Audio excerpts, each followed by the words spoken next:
I've noticed through my work that there's a common denominator between all of the people that I work with. They all want to win. You know, what is it that separates the winners?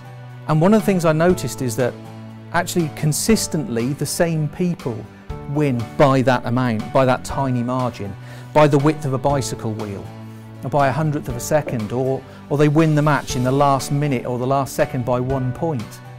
So from my point of view, there's a real interesting question. What did they do differently to win the championship than they did to finish second? And the answer might surprise you, it may not. Instead of focusing on winning, what winners do is focus on processes. They focus on what they're doing and how they're doing it. And what they're really interested in making sure they execute those processes consistently well, with real intensity, with real quality over a long period of time.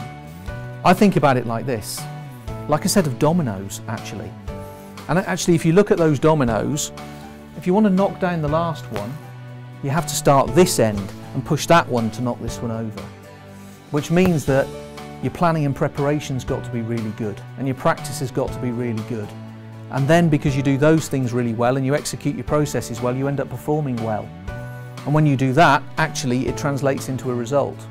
They were asking great questions, they were finding great answers, and they did it relentlessly, and they kept doing it. That started to differentiate the really successful programs from the rest. I know from personal experience that thinking trumps funding. She's out-thinking and outworking her opposition, and that doesn't require funding or resource. I was sitting on a railway station at York, waiting for my train to King's Cross, and I was wondering, how did Einstein think? How was Einstein's thinking different than other people's thinking? And they started to ask tough questions of each other. What do we need to do differently to make sure we can get that, build more margin for error? What do you need to do differently? What do I need to do differently? What can we all do better?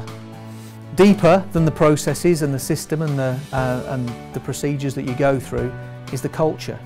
And actually what you see in many, many winning environments is a very, very different culture than in other environments.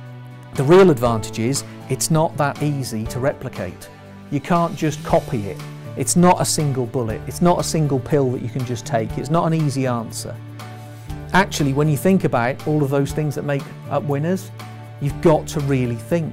And actually with that mentality, you too can create a winning mentality.